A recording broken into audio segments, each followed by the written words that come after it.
Welcome to Lesson 1.2.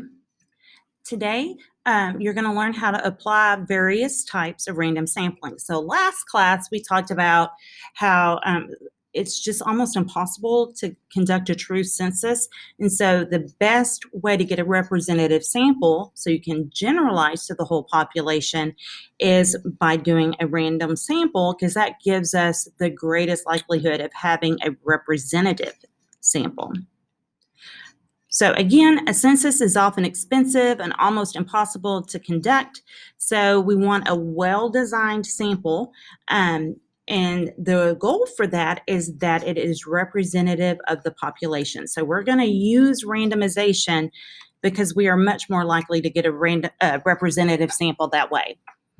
Okay, so let's talk about random samples. Just in general, the term random sample is a sample of some fixed size, say n, that uses chance to pick its members and gives every member of a population an equal opportunity or chance to be selected. Where you're going to find out there's several types of random sampling that meet these criteria. The benefit for this is you are very likely to get a representative sample, and you can generalize your results to the entire population. Now, the first type of random sample we're going to talk about is a simple random sample, and it can be abbreviated SRS. Now, there's going to be another sampling technique, stratified random sampling. You cannot refer to stratified as SRS, only simple random sampling.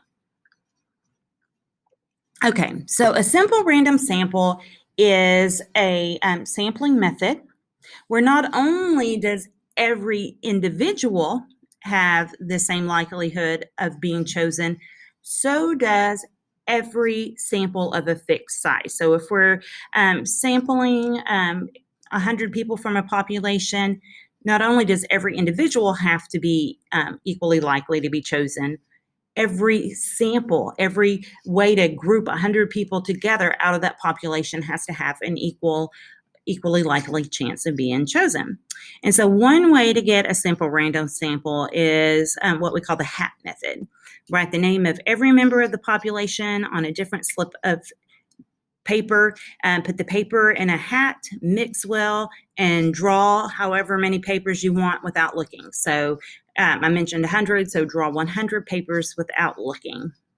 And you'll have a simple random sample from your population. Okay, so let's continue our discussion of woodchucks. Woodchucks and groundhogs are the same exact animal. Who knew? Suppose I wanted to estimate the proportion of Houston Christian students who know this fact. How would I be able to get a simple random sample of 60 students to ask? I could get a list of all the students and write the name of each student on a separate slip of paper. I would put the slips of paper in a big hat. Then I would mix all the papers together, and without looking, I would select 60 of the pieces of paper, and the students whose names were on the paper would comprise my sample. Now, sometimes people don't want to use the hat method. They want to use a random number generator, and you can either use a random digit table. Yes, those exist, or you can use a random number generator that uses software. In fact, your calculator will generate random numbers for you. If you label people or other items to be selected for samples with numbers, you can use a random number table, or like I said, a random digit generator to help you select the members of your sample. Okay, suppose I have 50 woodchucks in my laboratory, and I want to sample the weight of 5 of them. All right. You could label your woodchucks 1, 2, 3, all the way up to 50. Use your CAS or whichever Inspire calculator you have, or an online random number generator to select 5 unique numbers. With the CAS, we're going to go to the calculator screen on the scratch pad.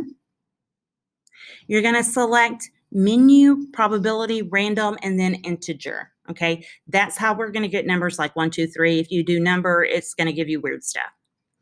Enter 1, 50, 5, so that's your smallest number, largest number, and how many you want, and the rand int parentheses so that you have rand int open parentheses 155, close parentheses on your screen. Press enter. Select the woodchucks who correspond to the 5 integers generated. Other sampling techniques include stratified sampling or stratified random sampling.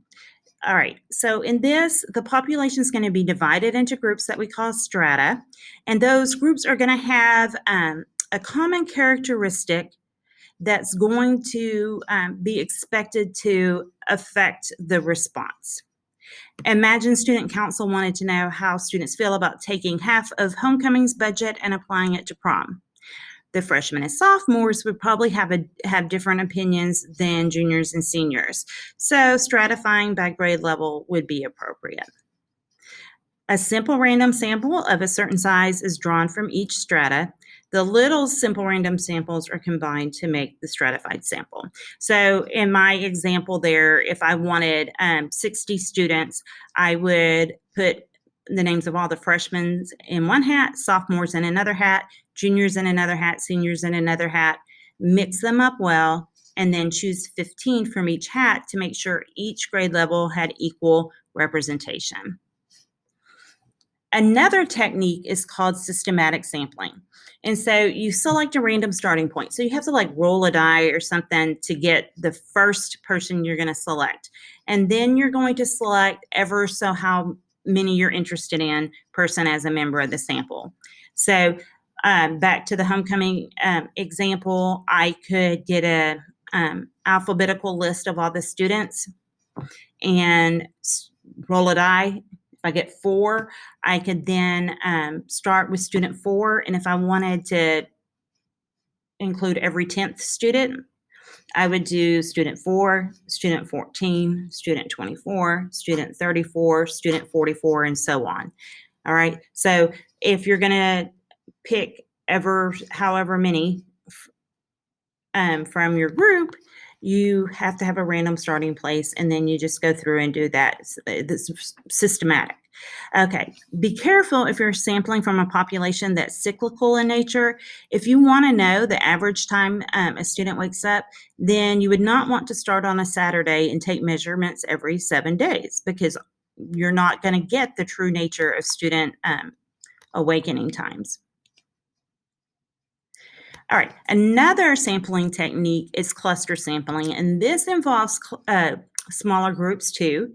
For stratified, remember, the groups were created based on a characteristic that every group member shared, okay? So there were freshmen, all the group members are freshmen, sophomores, all the group members are sophomores, and so on.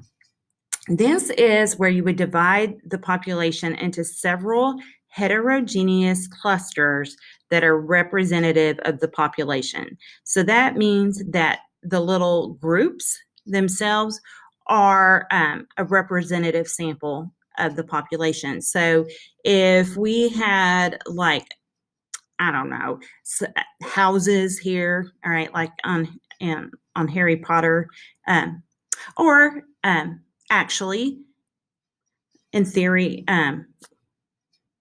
we could use the sigma and delta from this year, but not every year is going to remember that. So suppose we had 4 different houses: Christian school, Matthew, Mark, Luke, and John. And students are randomly put into each house. Well, then we could just do a random sample of those clusters. We could just write Matthew, Mark, Luke, and John, put that in our hat and mix it up. We could either draw out 1, okay, oh, look, it's Luke. Or we could draw out 2, oh, Matthew and Luke. And then we would include every member of the cluster or clusters in our sample. This is used extensively by government agencies and certain private research organizations. It saves a lot of money and time.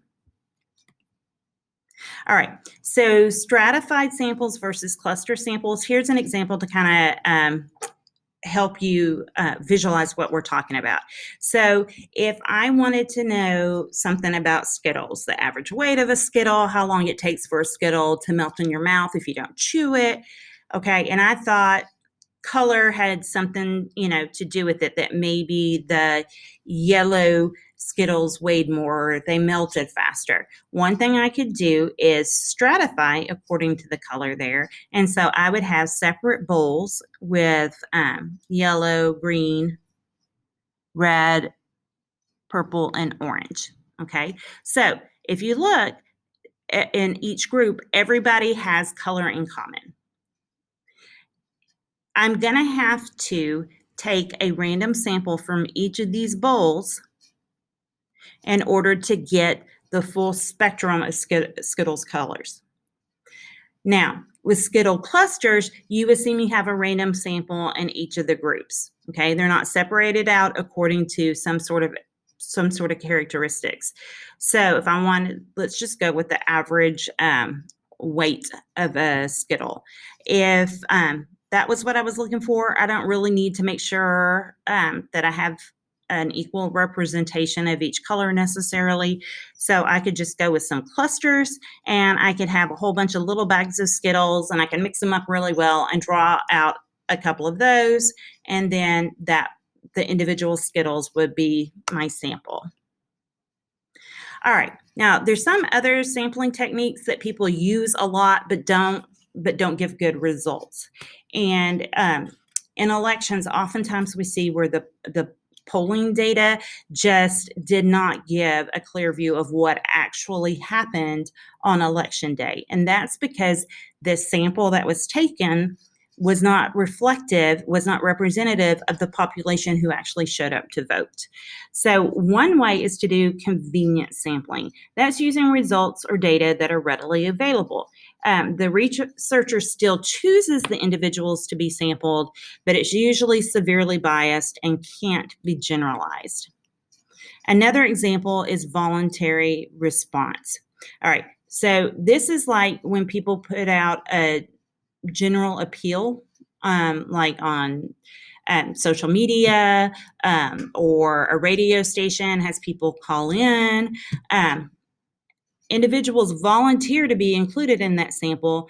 And the problem is that to be motivated to say, oh yeah, I'll do it, people usually have a strong opinion, and it's usually a strong negative opinion. It's usually people who are like, oh, I hate it when that happens. And so they're going to call in and go, yes, that's the worst thing in the world that could happen. And so you're going to think everybody hates whatever it is you're asking about, when it's just the people who hate it are the ones who are motivated to take the time to call in and answer. So these are usually severely biased, and you can't generalize them. All right, so let's go back to our woodchucks. I want to know the proportion of Houston Christian students who know that groundhogs and woodchucks are the same animal. I want a sample of 60 students. Here are examples of the various other kinds of sampling. And I'm going to tell you right now, quizzing and testing, you're going to be asked to identify the different types of sampling. Okay, you're going to have to be able to look at a situation and go, oh, that's stratified sampling. I'll give you a word bank, so you'll have them there, but you'll have to be able to apply the definitions to know what kind of sampling has been used in a given situation. So stratified sampling would be, I get a simple random sample of 15 freshmen, a simple random sample of 15 sophomores, another one of juniors, and another one of 15 seniors. So I've divided everybody up according to a variable. Okay, so freshmen are all in a group, sophomores are all in a group, juniors are all in a group, and so are seniors. And then I've done simple random samples within those groups. Systematic sampling. I line up all the students according to birth date. I roll a die for a starting point and include every 8th student in my sample. So I roll a die and I get a 2. I'm going to start with the 2nd student and then go to the 10th student, then go to the 18th student, and then the 26th student, and so on. All right, cluster sampling. This is where the little groups are all going to be like little representative samples. The school decides to divide up the students into 6 heterogeneous groups for a field day competition. For Mustang Madness, we're going to divide the school up into these 6 groups that are students are assigned to at random. I decide to roll a die to randomly select one of these groups. Then I include every member of that group in my sample. So I roll a die and I get group 5 and I say, hey, group 5, come here for a minute. I need to ask you a question before you get started. And I ask my question about woodchucks are also known as, and just leave it blank and see how many people can come up with groundhogs. All right, so convenience sampling. This would be if I stand in my hallway and ask the first 60 students I see.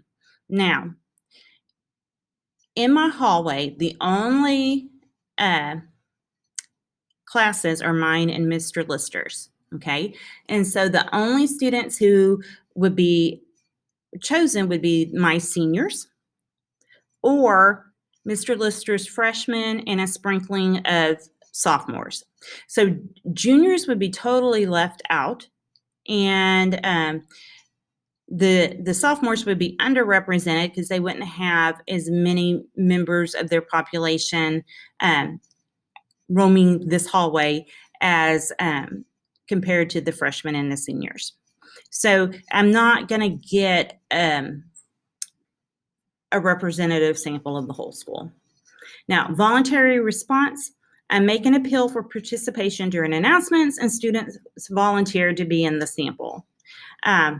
So in this case, people would go, oh, I'm going to respond to Mrs. Brown. And it's usually going to be people who maybe know that woodchucks are groundhogs. And so they're really excited about that. They're going to answer it. So I'm not going to get a true proportion. Okay, so I have a sample. Now what? Well, you want to write a survey with well-written questions. Make sure the questions on the survey ask precisely what you want to know and provide answers in a form, multiple choice, free response, etc., that you are able to analyze. Make sure your questions are not biased. Make sure you ask the minimum number of questions that gathers all the information you need. Because if you make this survey too long, people are going to quit partway through. A few cautions. The voluntary response sample, you're going to overrepresent people with strong opinions, especially strong negative opinions. Be careful for hidden bias. This occurs when something in your methodology causes you to accidentally measure something other than what you intended. So, if the school wanted to know the true percentage of students who had ever participated in academic dishonesty, if they could select an awesome simple random sample of students, but if they have the dean of the school sitting there, or assistant principal, whatever we're calling that position these days, or the principal of the school asking the questions, you're not going to get a true answer, okay? Because what you're going to get an answer to is how many the percentage of students who are willing to admit to have participated in academic dishonesty when an authority figure is present. You're not going to get the true percentage of students who've participated in academic dishonesty. Lurking variables can actually be the cause of a parent relationship. So those are variables that actually influence both the explanatory variable and the response variable involved, and we'll get into that more. Basically, the main thing you need to know is that they're variables that make it seem like there's a relationship between two variables when there isn't. Generalizing results when your sample is not representative of your population will create an incorrect picture. So we've seen that time and time again with recent elections. You have to make sure your sample is representative or you're just wasting your time. Okay, so that's it for today. Be ready to go when you get to class. Ask me if you have any questions. You know where to find me. I hope you have a great day.